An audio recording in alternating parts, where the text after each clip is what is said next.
Welcome everyone to ECFR. Welcome inside the room here in Berlin and welcome on the screens wherever you are.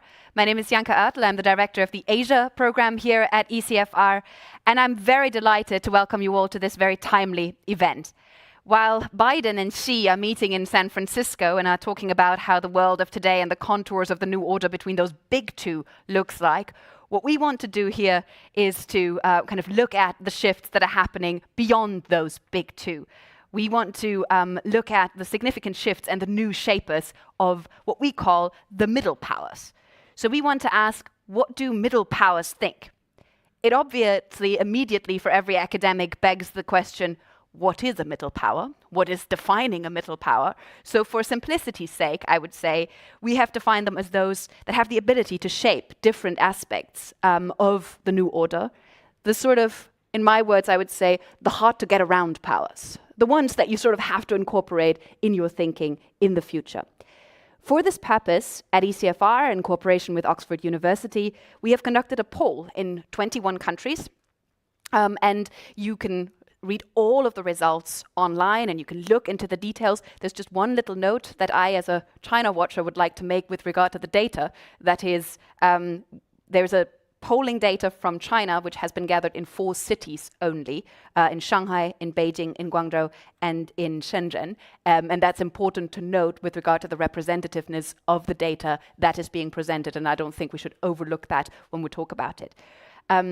We're not just launching a poll, though, but also a new report that's called Living in an a la carte World, and is written by Timothy Garton-Ash from Oxford University, Mark Leonard, our boss at ECFR, and Ivan Krastev, who sits to my left and has agreed to kindly introduce the report and to present the results and make everyone interested in really wanting to dig into the report and really wanting to read it afterwards. So he's not going to give too much away. We can expect cliffhangers and excitement. That is the plan that Ivan has presented to me. Ivan officially needs no introduction in Berlin, but he is officially the chairman of the Center for Liberal Studies in Sofia. But Ivan is so much more than that. He's one of Europe's most important public intellectuals. I would say he's sort of a commentator of the zeitgeist and one of the most important voices when it comes to foreign policy thinking in Europe. Afterwards, after Ivan has presented the results, we will have our distinguished panel here to discuss what we have come up with the fantastic Indrani Bhakti, who's the CEO of the Antenna Aspen Center, star journalist, influential analyst, and sought-after commentator on India's role in the world, is joining us from Delhi and has come all the way for that, so thank you very much for doing that. And we're also joined by Feliciano Guimarães. I'm trying that really hard. I think I hopefully managed a little bit. Professor at the University of Sao Paulo and one of Brazil's most important academics and analysts of Brazil's foreign relations, joining us from Sao Paulo. And both of them begs the questions, why do they come to Berlin in November in this weather? But Feliciano has said there was a big heat wave that he was escaping from, so maybe there are advantages to the grey in Berlin as well. Just a note that our event is on the record. You are very welcome to tweet at the catchy hashtag ECFR events, if you like. This is live streamed, and we obviously welcome questions later on, not just from here from the room, but also from all of you joining us online. Those will be handed to me in some magical way later on. I'm sure they will find their way. I look forward to the conversation, and Ivan, I would now like to invite you to give us your take on the opinion poll, the findings that you had, and what the most important things and takeaways are for the European conversation from that angle. Ivan, the floor is yours. Thank you very much. First, unfortunately, you're very unlucky that the other 2 authors are not here. Both Tim Garton-Ash and Mark Leonard are sharper and more nuanced than me. But this is one more reason for you to read the report. Secondly, there was now the Cambridge dictionary came with the word of 2023, and it was hallucination. And hallucination, they said, got a new meaning because of the artificial intelligence, which means that when you're asking artificial intelligence that question that it is not getting right, or they cannot totally understand, they start basically hallucinating.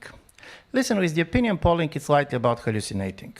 Why I'm telling you this? This is very important because quite often when you ask questions, particularly the questions that people are not asking themselves, You don't know exactly what they're telling you. But from this point of view, we're not talking opinions, but it is great to catch moods, intuitions, trends. So from this point of view, over-interpreting the data is going to be wrong, but not being interested in the data is going to be wrong too. And I remember somebody said that there are moments in history in which people, the only thing worth reading is newspapers and Shakespeare. Newspapers to basically follow the events, and Shakespeare to understand the deeper motivation of the human behavior. I do believe we're slightly at this moment, but the third thing that is worth reading in moments like this is opinion polls. So this is why ECFR is doing this. And secondly, I'm going to use slides. To be honest, you know that Lenin has said that religion is opium for the people. I always believe that slides are opiums for media and for decision makers, because they create a level of clarity which otherwise does not exist. So I'll go quite quickly through around 10 or 11 slides in order you to have some idea about the major results, and then make just 5 or 6 points before we start it. So here it is. Basically, as I told you, there are 11 states from Europe and 10 outside of Europe. This is quite big because we're talking about really countries that matter in international politics. You have Brazil, you have China, you have India, Indonesia, Russia, Saudi Arabia, South Africa, South Korea, Turkey, the United States, plus the European countries. So from this point of view, this is interesting to see the mental map of these countries when they start to talk about how the world looks like. And the first question is how they feel about the world. And listen, there is a major difference between some of the middle powers and what is happening in Europe and the United States. A country like India is thriving. They believe that they're going up. They believe that they are invited on the high table. On the other side, you can see that both in Europe and the United States, basically, the mood is quite pessimistic. We don't have the feeling that the world is going to the direction which will go. And if you see the results, you can see that Turkey basically on this is a European country. And then basically you try to understand in this kind of a world, what is the attraction of different powers? And listen, soft power, the power of attraction, it was used so much. So we decided, you're seeing just only one of the slides, to ask people a simple question. Where do you want to emigrate? Who prefer to regulate the internet? To whom you feel closer when it comes to the human rights regime?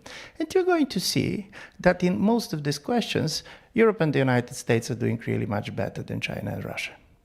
Still, basically, people, when they try to decide where to emigrate or who to regulate, basically will go with the West. Of course, with the problem of the emigration, I don't know to what extent we're happy with their decisions, but at least from the point of view of the people, this is still the place where they prefer to come. And also you can see that the Americans' hard power, very much, particularly military power, is still critically important, because when you're asking countries with whom you want basically to ally on the security matters, Americans are coming first. And of course, this is not the case of Russia, but honestly speaking, I don't believe that also they have the choice to do this. So basically both Western soft power and American hard power are reality. But of course, also you can see that when it comes to trade in the economy, China is making it, and this is critically important.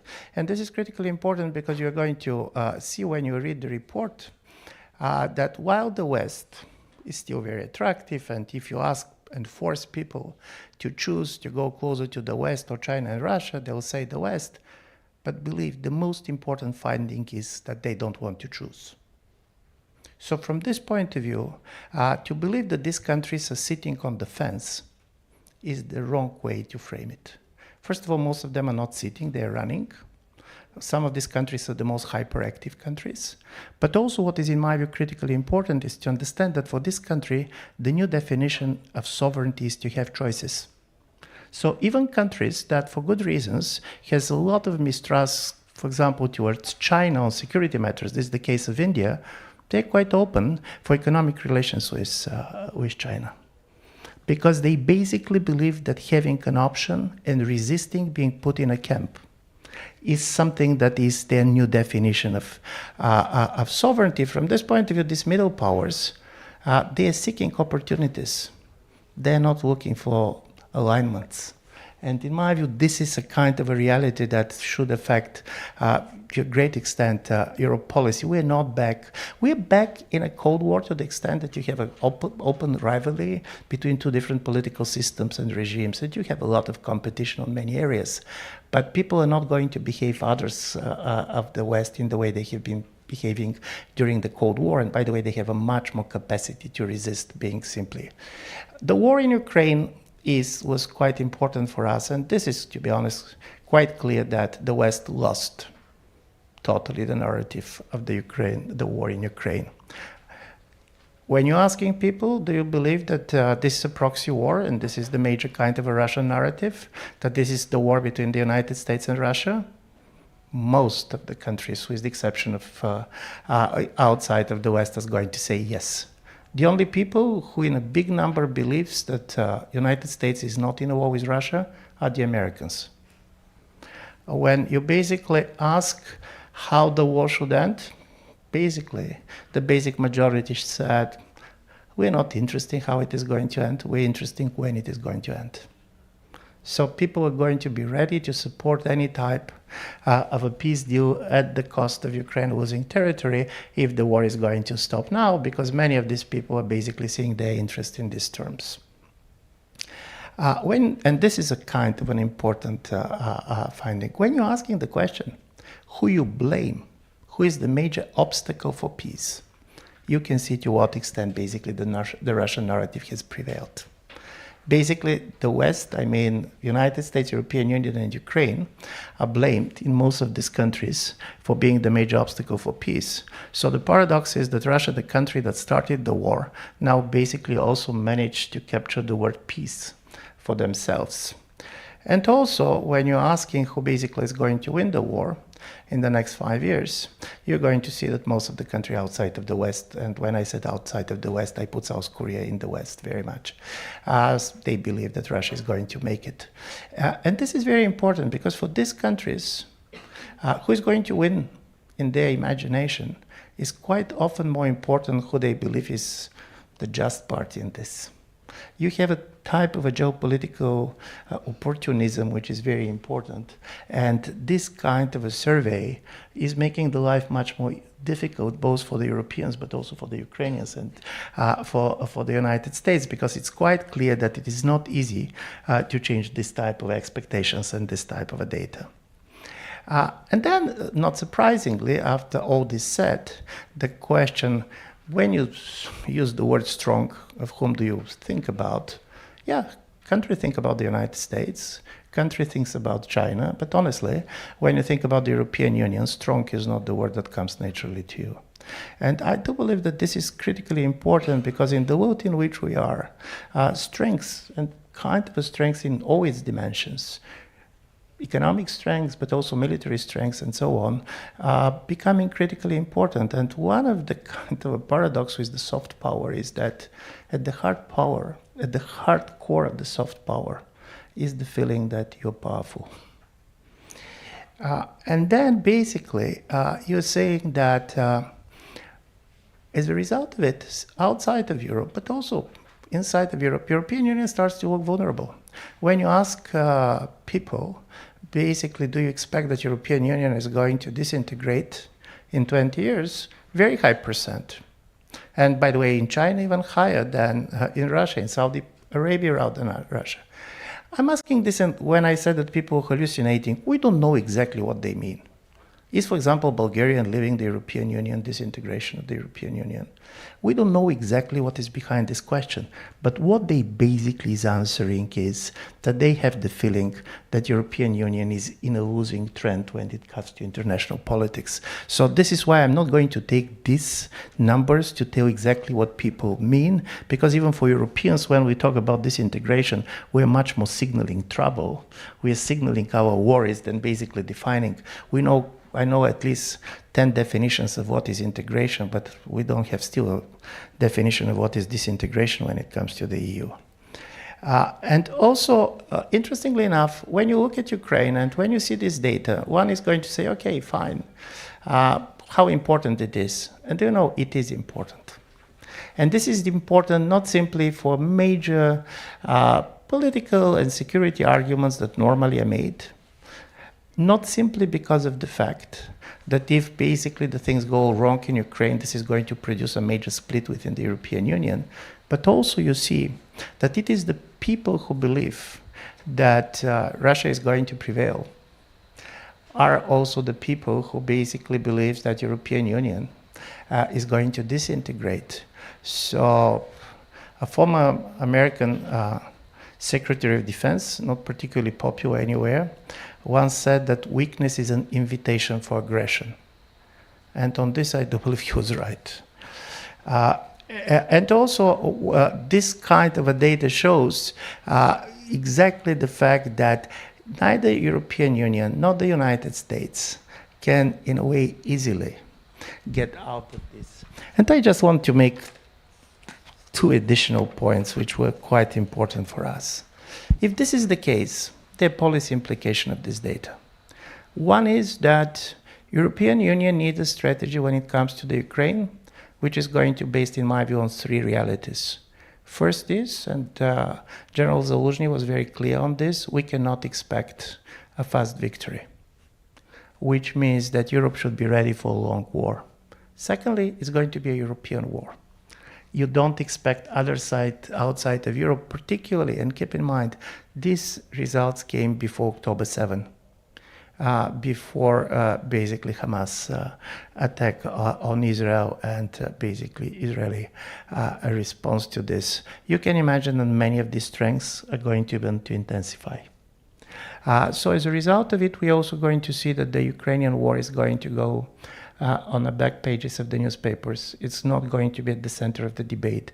And to believing that basically European Union's relations with others are going to be focused on their view on Ukraine, in my view, is going to be wrong.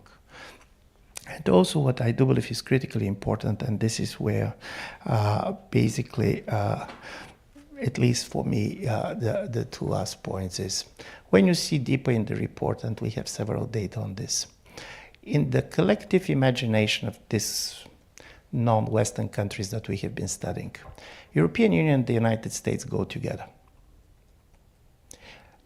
Probably they don't go together in the imagination of Donald Trump, but seen from outside, people are not distinguishing easily. They distinguish very much when it comes to the hard power of the United States and the lack of hard power in Europe. But this is also going to be critical for us, because all this talks about Europe's sovereignty, about what kind of choices we have, should be based on the reality that for many of these countries, basically this distinction is not easy to be done. And my last point is a word that colleagues from the ECFR have coined much before basically we write the report, and this is the strategic interdependence. It sounds so good that I'm very much afraid to define it. But for me, the most important is that European Union should realize that these countries, these so-called middle powers, they're going to be the most active part of the international environment. They don't fear the disintegration. They try to benefit from this.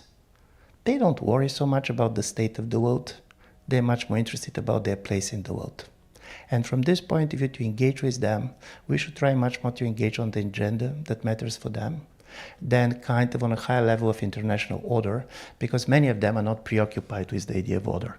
I'm going to stop here. Thank you, Ivan. And I think you certainly made us more interested in the report, and everyone will go out and read it immediately. But I do think you made a lot of words talking about Ukraine to then in the end say we should talk less about Ukraine, which I think is precisely where we are in some of the debates in Europe at the moment. That we're just going to do a lot of data, do a lot of analysis of the Ukraine war, but we sort of have to stop talking about it all the time when we interact with others. Totally. Listen, for Europe, Ukraine is going to be central. And to see this data, you cannot get out without understanding that this is going to be the major crisis of European Union political and security identity. On the other side, to believe that any time we're going to meet a Brazilian or Indian and others, number one issue that we want to discuss is Ukraine, in my view, is a losing strategy. And trying to understand this new reality, in my view, is very important for us. And also, when I said that we're talking about a long war, it also means that basically we should try to understand that President Putin dramatically changed his objectives about the war. When the war started, President Putin was telling the truth. It was meant to be a special operation. And the special operation should have ended in several weeks. And it was about getting Russian control over Ukraine, either through a government or other things. We are not talking about this anymore. Basically, he believes that he should show, first, that pro-Western Ukraine could be only a failed state. And secondly, that the West cannot sustain support. So from this point of view, understanding these two objectives, we should also slightly change our debate. What is victory? What is defeat? Because, listen, the funny story is, and this is my last point, it is not easy to win the war if you believe that you are not participating in it. And this is one thing that comes very strongly from these studies. Seen from outside, Americans, but also Europeans are in a war with Russia. The people who don't believe this is us. Thank you, Ivan. I would like to turn over to Indrani now and ask you what you make of all of this, particularly the question of kind of how a la carte is India's approach really, if we look at it right now, and also the question how much it has actually just been really choosing a new menu lately and has been kind of adjusting its own non-alignment or its own version of its foreign policy quite significantly in the last few years. So Indrani, please. Thank you, Janka, and thank you ECFR for inviting me. This is a fascinating survey. It's not surprising, not to people from where I come from, but because it's in some ways it also echoes other studies, say by Pew Research Center, etc. I think a couple of things that come to mind. One, the fact that the Ukraine war is seen as a European war, certainly very true from viewed from India, and that's something that we tried to tell others last year. Not that we believe that Russia was right, it's just that it was too far away. Second, we have seen breaches of territorial integrity in our neighborhood for so long that this war, which is a surprise to Europe, is not a surprise to us. And that, in some ways, it reflects the Indian attitude to the war. The third part, and this is less, I think, understood, the consequences of the war is far worse for us than the war itself. And that has been, it's something that we grapple with, it's something that we are dealing with. On the eve of the war, we had a steady, albeit a declining relationship with Russia. And that's been going on for a while. But we have a dependency, and Ivan was right, a lot of it is looked at from the point of view of our interests. And it is our interests, particularly India's interests, given its long dependence on defense supplies from Russia. Also long dependence, or sort of a long relationship of political support by Russia, even by its predecessor state, the Soviet Union. And that's something that we don't take very lightly, because it's not like we get Western support for very much, at least not in our history. So it's there, and if you go back to 2014, during the Russia's aggression on Crimea, I think there was somebody in the Indian government who said that Russia had legitimate security interests. It was that was a time ago, and I don't think we said that this time, even though India abstained in many UN resolutions on the Ukraine war. But the fact is that India has been one of the countries in the global south that has taken the hit from the war. in terms of the fact that we cannot any longer depend on Russia in the way that we could vis-a-vis our weapons purchases. The fact that Russia is now literally a junior partner to China, which frankly is the part that hurts us the most. And third, that we saw a global crisis of what we call the 3 Fs, which is food, fertilizer, and fuel, which frankly was a consequence of the war and of the sanctions themselves. And that had a far greater adverse effect on countries like India and other countries in the global south than the war itself. And hence, to go back to Ivan's report about the middle powers believing that the best thing for the war is to just stop the war, I think you will hear that echoed across the world. That especially in Asia, in Africa, you want to stop that war.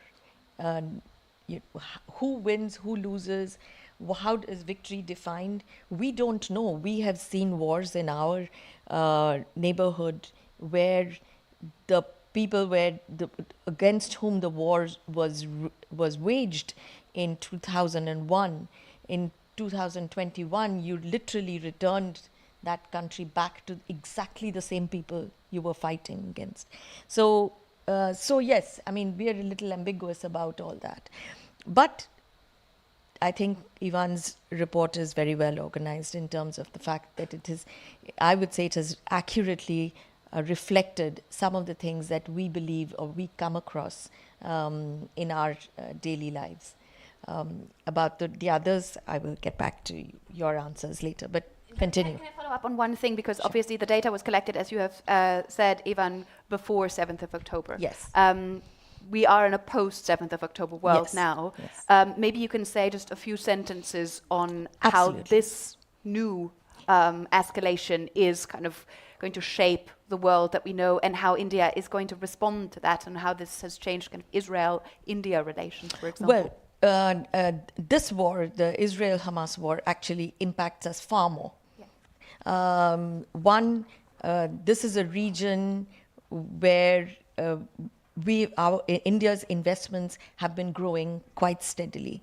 I mean, we've always had about, there are 9 million Indians who live and work in the Gulf. Not in the Levant, but in the Gulf. We have a very close relationship with Israel, which is developed, I would say, literally at the speed of light in the last 30 years. We didn't even have diplomatic relations with Israel until 92. Yet we are today, I would say, one of Israel's closest partners. We have successfully, I mean, Indian diplomacy manages a very strong balancing act in that region, because it has very traditional, very old fault lines, religious fault lines, ethnic fault lines. We continue our support of Palestine, the Palestine state, as well as a two-state solution. But we would side with Israel when it fights a terror attack, because we've been there, and it's not. It's a support that does not mean that we do not support a Palestinian state. Where it impacts us is several things. One is India would have been one of the big beneficiaries of the Abraham Accords, and if you've seen, there has been a new quad created in the region with India. It's India, US, the UAE, and Israel, called the I2U2. And at the G20 summit, they announced a most ambitious connectivity, energy, technology corridor called the IMEC, coming all the way to Europe. Well, all of that is in cold storage right now. And so, yes, that impacts us a lot. So we do, while we have a we have a close relationship with Israel, there are difficulties. So. Thank you, Andrani, for commenting on that. Feliciano, I would like to turn over to you. The Brazilian perspective on all of it should be turned on. You should be all right. Yeah? Otherwise, the technicians will jump on stage immediately. Just Probably my one is going to jump. Yeah, I can use that. let's just perfect solution on the stage. Just in terms of where the Brazilian perspective on this is, and one specific question on that would be the BRICS format with the B in the front, and whether that is something where you say Brazil actually puts a lot of emphasis on it, or how important it ranges within that. Because the BRICS was sort of something that kind of reverberates throughout the report as well. How important is it? How much does it mean? It would be fantastic to hear from you on that, Feliciano, please. Thank you, Janka. Thank you, CFR, for the invitation. It's the first time to be here at CFR. Thank you, Ivan, for this great report. It's a great. Clear. And this is very important for the report, because this report was the result of the effort of many people. You have first 3 authors, but you cannot imagine what is to make this report. You cannot imagine the people that have been working on the data and so on. So I'll be very proud if it was my report, but unfortunately it is not. I was going to say Ivan and colleagues. Ivan and team, and Pavel and Gosha, and all of them will be mentioned later on. Of course. And nice meeting you, Andriane, for being nice to meet you here. So I've been working with in Brazil with national polls and foreign policy for 10 years now. So we run our own surveys. They're face-to-face surveys. So when I saw the results here, many of those results resonates with the results we have there. So I was very happy that we are doing the right job. And also the report was great. I think I have a couple main takeaways, and I think my last one is about BRICS. So I'll go back to your previous questions. I think the title of the report, which is the preference for a la carte strategy, I think that's perfectly fits well to Brazil. Brazilians exhibit a preference for a la carte approach to global engagement since ever. Few governments in the history of Brazil preferred to alignment, like closer relationship with the United States or other countries. This is ingrained more or less in Brazilian political culture, from the elite to the people. So the people also prefer, they will never pick the United States over China or China over the United States. They will always try to come up with a strategy which we call in Portuguese an autonomous foreign policy, which is to having options, right? Not to be tied up with some partner. So I think this is the report resonates with our own results on that. So I think this is clear, and this is going to be structural for Brazil's public opinion for the next 20 years, no matter the government we will see. So it's very difficult for us to choose, and if we are forced to choose, which is the second question there, I think the results of Brazil will show that Brazilians will prefer the United States, which is obvious. I think that's what happened in World War II, for example, when there was a competition between the United States and Germany over Brazil. Brazil was like doing a pendulum, which is going from one country to another, and then the United States forced Brazil's hand, and Brazil joined the war effort on the side of the United States. I think it will be more or less the same. Once I was talking to American diplomats in Brazil, in Rio, and they asked me, so if there was a war between the United States and China over Taiwan, which side do you think Brazil would pick? I say, I think if the war was in Taiwan alone, Brazil will be Brazil will not take sides, right? Brazil will be impartial. But if there was a global war, if the war somewhat hits Latin America, then Brazil will probably side the United States. But Brazil will first try to extract economic gains from the United States to do so, right? So I think the idea of autonomy is very important for us. The second is the cultural and values alignment. Then it's different. Well, we have one question in our poll that we ask our Brazilians, which countries are role models for you that you think that Brazil should mimic somewhat? So we give them 5 options. We give the United States, Germany, South Korea, China, and Argentina. So, and you can pick 2. 80% of Brazilians will pick the United States and Germany. 5% will pick China, and no one will pick Argentina or Russia or South Korea. Which is absolutely, I was struck by, I was like, well, 5% of Brazilians would prefer China, so probably all the leftist members of the workers' parties in Brazil, I would say, but 80%, because that's what the ideal of immigration goes to. So if you want to immigrate, 1 million Brazilians immigrate to either the United States or Europe last year. There are 10% of the population in Portugal are Brazilians now. Brazilians are immigrating a lot. So they immigrate to Europe, they immigrate to the United States or Canada. They don't immigrate to the rest of Latin America, they don't immigrate to China. And I think that's very clear. It shows in a report and is also in our case. So there is one interesting answer there, which is why the United States maintains its position as the most powerful nation in the eyes of Brazilians. A notable 10 to 50% of those of Brazilians now see China as a strategic security partner. We don't have questions like that in our surveys. When I saw the result, I was very surprised by that. I said, why would Brazilians say that 10 to 50%? Well, 10 to 15% of them will say that China is a strategic security partner to Brazil. There is no security relationship with Brazil and China whatsoever. The Chinese are very pragmatic.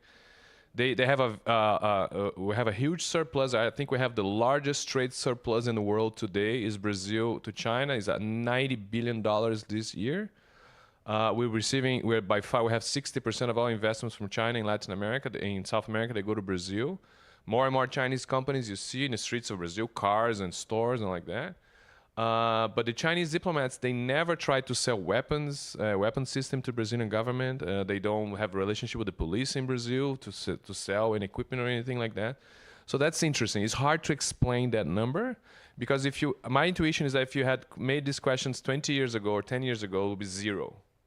Now 10 to 50%, my first intuition is that China is changing more or less. It's the perception Brazilians have about it. So China is more or less changing how Brazilians perceive China. Because that's another thing that I would like to emphasize is that for Brazilians, China is a business opportunity in general. There is an expression in Portuguese, a China é negócio, in English is like, China is the best business you can have, right? So it's a common expression that we use in Portuguese. It comes from the, 18th century. It's from Portugal that we assimilated in Brazil. It continues to be so. So we don't share any values with the Chinese. Not the political system of China is not a role model for Brazilians. Brazilians tend to look at the United States or Europe, of course. That's the history, this part of the world. But they see as a business opportunity. So, of course, this is the way that the Chinese are changing the perception about China in Brazil. So using trade and investments as a way of changing the way we perceive. I also talked to Chinese diplomats, and they emphasize that they have a public diplomacy, both in the embassy and all the consulates they have in Brazil. I think they have 3 or 4 consulates in Brazil, plus the embassy, is to emphasize this Chinese economic model, right? Not the political system, that they know Brazilians will react negatively. So that's another thing. I think one of the last points is the positive perception of the United States. If there is a people in Latin America that love the Americans, are Brazilians. The positive view of the United States in Brazil is tremendous. And it shows in your report. It's above 80%. It shows in our report too. It's very hard to explain because we run this survey in Brazil, but we also run this survey in 9 other Latin American countries: Mexico, Guatemala, Nicaragua, Argentina, Peru, Bolivia. And they all have a more complex view of the United States. Even the Argentinians, I think maybe they know better the United States than Brazilians. So there is a cultural, Brazilians tend to see that the United States is the Brazil that actually worked out. So we could be much better, they did right, so we should be there with them, but we're not, right? So maybe that's a silly interpretation, but maybe there is something there. So again, it's very difficult for any Brazilian government to actually be at odds with the United States, whether it's Trump or Biden, right? Because in general, the perception of the US and Brazil is very, very positive. It shows there in your report. It's different in other countries in the world, but I think it has to do with the region we are in Brazil. And finally, the issue of BRICS. I don't know, I asked Ivan here before if there was I don't think I asked you that, but I would like to see if you have a specific question about BRICS. Right, so BRICS in Brazil, we ran already three surveys about the BRICS in Brazil. We haven't run yet one with the BRICS expansion after the last meeting in Johannesburg. So again, for Brazilians, BRICS is perceived as a business and political opportunity. There is something that I always tell my colleagues in Europe and the United States. Sometimes they ask, why is Brazil there? Why is Brazil having a relationship with countries that have a totally different political system that are too far away from us? I say that the main reasons we're there is because no one in the West ever in history, the United States or Europe, came to the Brazilian government and say, look, we're going to give you the highest political access you can have on the land to our own governments. We have never been invited to be a G8. The Russians got invited to be a G8. We never been invited. The Indians never been invited either. We have never been invited to be a member. Actually, in World War II, we were almost the 6th member of the Security Council. Roosevelt wanted Brazil to be a member, but the UK and Russia vetoed Brazil because they thought Brazil would be too much American and one more vote for the Americans. And the British, they thought they would lose their special friendship if Brazilians were there. They were much nicer people. So I'm sorry if there is any Brits in here. So BRICS is seen like that. So Brazilians perceive BRICS. So the Chinese and the Indians, they came to us in 2008, 2009, and said, look, your president is going to have the highest political access to our own government. Why would we say no? If we have an a la carte strategy, you have to say yes. And look at now our bilateral relationship between India and Brazil. We have never been so close. India soon will be a food importer because they're rising, they need to import food. In which countries in the world can supply India with food? There are a few countries. One of them is Brazil. Right? So I think we're going to wait a little bit to see how this new BRICS is going to play out with the new members joining. So I think we're going to run the survey next year to see if that changes. But my general perception is that BRICS symbolizes the a la carte strategy for a middle power. Right? And in the concern of the war in Ukraine, my last point, sorry to speak too much. I think we're very much like the perception of India. The war in Ukraine affected us in the beginning of the war because food prices went up. Brazil is self-sufficient in food and fuel. We export food and then we export fuel, but we import fertilizers from Russia. We made a terrible mistake, 20 years of mistakes. We have enough potassium in our own land to dig and to produce and be self-sufficient for agriculture, right? We're a bread basket of the world. We export. We are already passing the United States in food production. 20 years, 10 years, we will be the #1 producer of food in the world and #1 exporter. We have potential to grow still, but we don't have the fertilizers. We have in our own land, but we didn't dig, so we import from the Russians. The Russians use a very typical neoliberal argument. We have the best potassium. I don't know if potassium can be better than the other one, and it's very, very cheap. So you buy from us. And then back then it was like, okay, this is a smart move. Okay, we need to have a stronger trade relationship with a BRICS partner. So back then Russia was not doing it didn't happen the war in Ukraine. So it was maybe it was smart to do. Now we made a mistake. So now Russia is our 5th trade partner. It was not even the 10th 5 years ago because of fertilizer, because we imported more and more. The Russians know that, so they use that as leverage. So that's one more reason for us. It's very difficult to pick sides in the war in Ukraine. First, because it's too far away. We perceive it as too far away. At the beginning of the war, I came here to Europe a couple of times, and I'll tell my friends there, look, we see it as an European war, and they would not forgive us because, look, then they say you're part of the West. They never said that before. We never know if Brazil is Western selective country. Participation, right. In the end, yeah. So yeah, the war is too far away. It doesn't affect us. The war in Gaza affected us much more. We can discuss that later on. But I think just to summarize, the overall results here, and I invite you all to read the full report because there are more questions there than the ones that Ivan showed to us. They're very good. They resonate with our own results. And I think for a future, if you don't have a question about the BRICS, I think a future question would be interesting to insert in the research. Thank you very much. Thank you. Indrani, I saw that you wanted to react, but I also want to throw this into the audience already. And while Indrani reacts really briefly, I would like to ask you to raise your hands if you have a question, and for the audience online to send their questions, and if there are any, to put them to me on stage. Indrani, the floor is yours. Just to say about the BRICS, when BRICS started, remember, BRICS came after there used to be something called the RIC, which was Russia, India, China. And 2009, Russia decided that they wanted to bring Brazil in, and then China wanted to bring in South Africa. But the political grouping that we were thinking of, and we had, which died because BRICS came in, was called IBSA. There was India, Brazil, South Africa, because these were the 3 democracies that came together at the time when middle powers were beginning to sort of flex their muscles. BRICS expansion, it was was started by China, because China is intent on creating a non-Western sphere of world of influence. My sense is it may have bitten off a little more than it can chew. Very hard to get consensus among countries that are not anti-Western at all. And there we look at India, Brazil, UAE, Saudi Arabia. These are not anti-Western countries at all. But so the BRICS Plus is, I'd say, work in progress, far more difficult than China had imagined it to be. And may see a rebirth then of IPSA at some point. I would like to now turn to the audience or invite questions from online. Have Rachel Tausenfreund here with a question in the second row. Hi, thanks. Great study and excellent panel so far. My question is to the perception around the Ukraine war, specifically, I think the Indian and Brazilian view, but Ivan, your thoughts are always welcome. What is the staying power of this? So right now, everyone's quite, everyone in the West is quite worried about the loss of standing that we're seeing because people don't agree with the Western version of the war.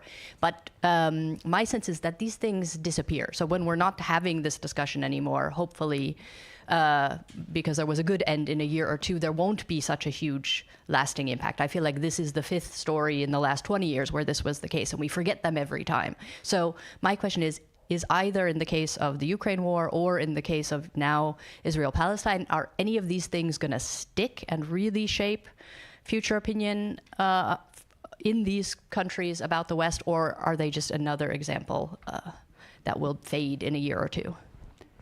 Ivan, maybe you want to take that one first, and then we'll take a round here, and then I'll get another one from the online audience here. Thank you very much, because I do believe it's a really great question. And this goes on something that is very important, that it came very strongly here. When the war started, we were sure that it's a global war. And by the way, the war that probably can push others to defend the international order that was in crisis. And then we understand that from the point of others, it's a regional war. They can side here and there, but it was a regional war. Suddenly, what is happening in the Middle East is perceived more as a global crisis than what is happening in Ukraine. And this is on the level of public opinion, but also basically, both colleagues said that for their domestic politics, this is much more troubling. And I do believe this also shows something for Europe. One of the things that, in my view, were making people also so angry of us, pushing them, was that they said, why you believe that you're at the center of the world? Why you believe that because something is happening in Europe, it should be of interest to everybody? And this type of a, put it, geographical envy, in my view, is very important. Secondly, I do believe Russia benefited from two things. That it was a former Soviet Union, so for some of the former liberation movements, there was a lot of, but also that this is not a Soviet Union anymore, which means that it's not seen as a model that is threatening anybody. It is probably military power, and Russian military power didn't benefit till now from this war. But also when I was asking myself why people believe that Russia is going to prevail. And this is, as I said, this overinterpretation. This you cannot check through the data. But one of the things is, when you are not interested in certain war, what matters is size. It's a bigger country. And they look and said, oh, they're bigger. Secondly, the definition of victory that Ukrainians comes with, we are going to regain all the territory and so on, looks to the people less realistic, because they basically believe that something is going to change here and there. They don't believe that Russians are going to be in Kiev, but probably Ukrainians are not going to get exactly what they want. But certainly, and for me this is the most important, what China and Russia benefiting most is that they pretend as if they're not pushing. By the way, they're pushing a lot.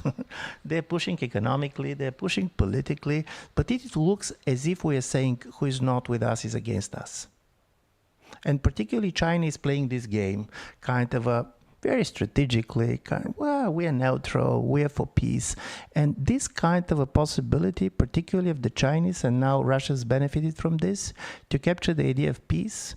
We are seeing this in Russian-Ukrainian war. We are seeing this in the Middle East. And I do believe that when it comes to public opinion, this is a very, very important factor. I would like to give this to you too as well, because I think this question of who benefits from global turmoil at the moment, who actually is seen as responsible for global turmoil, and who is seen as kind of creating it, and whether kind of Ukraine war will have a lasting effect, or whether actually probably the conflict that we're seeing now, Israel-Hamas, will have a bigger effect on that. It would be super interesting to hear perspectives on that. Indrani, maybe first. Look, the Ukraine war will definitely have a lasting effect.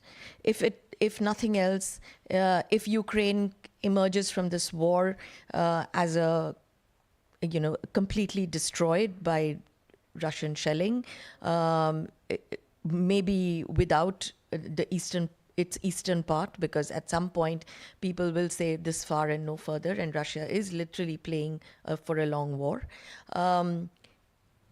That's one part for Ukraine. Again, Europe will have to be the one to put Ukraine back together again. Where Russia is concerned, Russia is a diminished power.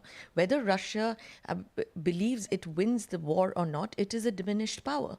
And that will have ripple effects on its influence in the world. It will have effects on the fact that the Russia-China axis becomes stronger, that China becomes the dominant partner in that axis, that China then can access energy and commodities from literally a captive partner.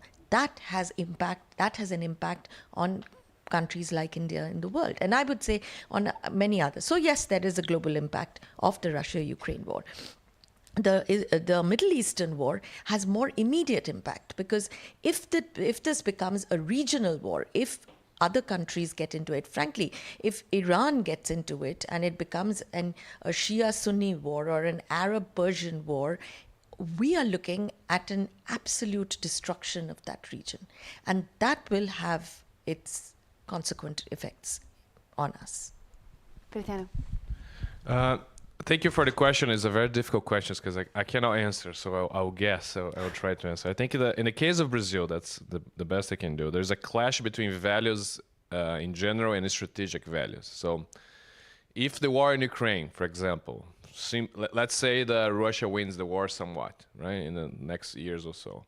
But if this war symbolizes one more time the decline of the West, no matter how much we like the West, or 80% Brazilians like to immigrate to the West, we have to be strategic. We have to be choosing the a la carte options, right? So if the China is rising, whether Russia is declining power or not, and the world is looking more into the Asian continent, we have to make this option. We cannot, in this sense, it's good to not be part of the West, the G7 or the NATO or the European Union, because if they are declining power in the long term, so we should not be declining with them either, because we have other options. So I wrote a piece in Foreign Affairs with my colleague Hussein Kalut on the Brazil's strategic options for the next government. And we advocate for a hedging strategy, which is a common strategy when countries, middle powers or small powers, face competing great powers, right? So you have to hedge, you have to protect yourself first and foremost, protect against the negative side effects of the rivalry, right? So I think, and Brazil has a long tradition of playing the pendulum, which is going from one power to another. Soviet Union, United States, and when there was a unipolar moment with the United States, it was more difficult for us because there was no one else to look up to and say, look, pendulum can go anywhere. Yeah, we cannot do the pendulum. Now there is a pendulum again, so we're more or less comfortable with that. But it's difficult because you have to always, you feel the pressure of the China and the United States, especially the United States, right? In this, and the issue of the war in Gaza now. When the war in Ukraine happened, I was a little bit surprised how much that was also domestic politics in Brazil. I mean, there are a lot of discussions in the media. The politicians, many politicians who never spoke about foreign affairs, were coming out on Twitter and talking about either siding with the Russians or the Ukrainians. Or, there was a division in the left. And I thought that was too much until the war in Gaza. But that's a whole different scenario for us. This is truly domestic politics. We cannot forget that in Brazil, Brazil is one of the few countries in the world that will cease to be a majority Catholic country in the next 10 years. So Brazil is now, when I was born, Brazil was 95% Catholic. Now it's 60% Catholic. And the forecast for 10 years is going to be, Brazil will not have a majority. It will be 40% Catholic and 40% evangelicals. And evangelicals in Brazil, which is a type of Protestantism in Brazil, very much close to the evangelical movement in the United States. They're all pro-Israel.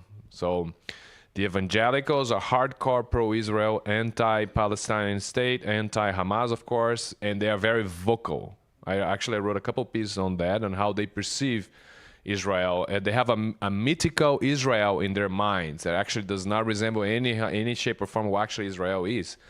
But they are very much in favor. So even Lula's president now, who tends to be more pro-Palestine, publicly in favor of the two-state solutions. There are many Jews inside the Workers' Party, inside his own cabinet, so it's very difficult for him to take a position.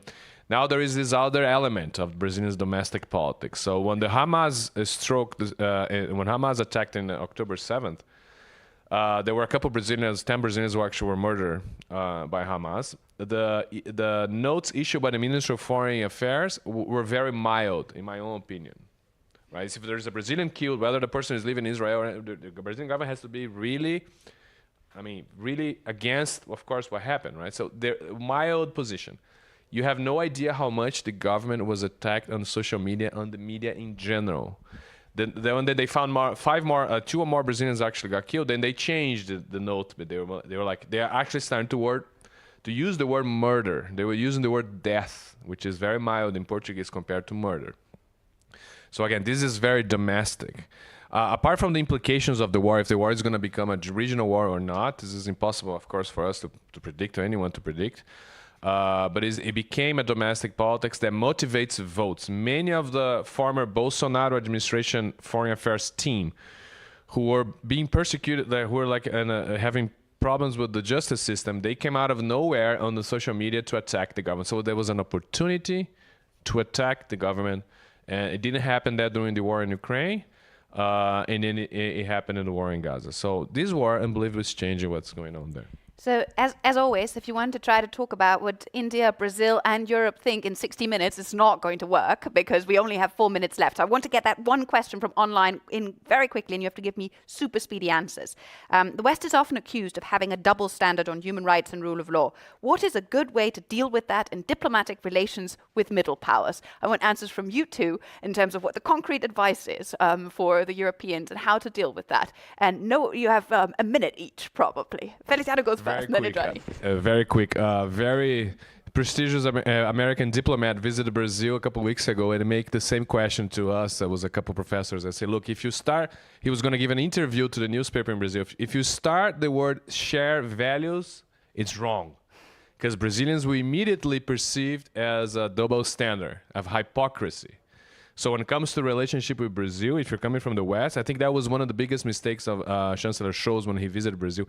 He started his whole visit was about the war in Ukraine, and we didn't care much about the war. So there was a miscommunication between Lula and Scholz, many missing opportunities because of the German position. So it's the same thing. Although we value our relationship with the West, we perceive the West in terms of the wars as a double standard of hypocrisy in many, many occasions. So if you start a conversation with us with shared values, we'll backtrack. It won't work. You have to be a more concrete relationship in which we can both extract gains than to start with this issue of share values. So I think this is something that the West in general have to work on, is to change this perception. Change the narrative. Indrani. Well, when you share values, you really need to also appreciate the other side. Actual sharing, you mean? When you say shared values, it almost always means European values or Western values. We are in a civilizational country. It's not like we came out of nowhere. We have a 5,000-year-old civilization. So it's not that we don't have our values. When you want to share, you really do have to look at the other side and appreciate where they come from. I think that's important. Do you believe that key principles is a better word than shared values? It depends on which principles we talk about. But in terms of kind of renegotiating kind of the key principles between a set of middle powers in Europe, that be something? Yes and no. I mean, I think it's in this a la carte world or whatever, forever we have called it non-alignment and then we call it strategic autonomy. I like the a la carte option, of course. But I have to say that forever we have made this one point that we have principles. Some of them intersect with yours. Some of them don't. But I think we need that respect on the other side to believe that where we are is from a considered space. And I think that would be a good starting point. Thank you, Indrani. Ivan, you get the last word, but you have about 30 seconds. Yeah, and I said, listen, it's bad to be hypocritical, but it is even worse to be confused. That leaves us with lots to think, as Ivan always leaves you with. Also leaves you with a cliffhanger that I promised at the very outset, and leaves you in the space where you would really like to read the report, think more about what middle powers think more about what middle powers are, think more about principles that we can agree on, maybe principles that we cannot agree on, but more about what kind of role Europe wants to play in a world where China and the US are still going to dominate, but where an entire new order is emerging underneath that. I would like to thank all of you for joining us here. I would like to thank all of you for joining us on the screen. And I would like to thank the entire team of ECFR and Oxford University, actually, that has put this together. There are two names that come immediately. This is Amanda for putting this together here on the ground, and Pavel, who has been kind of the lead person in the background on the data. I cannot name everyone that is involved in this and has been responsible for this, but I think those two actually demanded an extra mention. So thank you very much for joining us, and do read the report and join us again when we discuss more about strategic interdependence, middle powers, and everything that Europe needs to do. Thank you very much.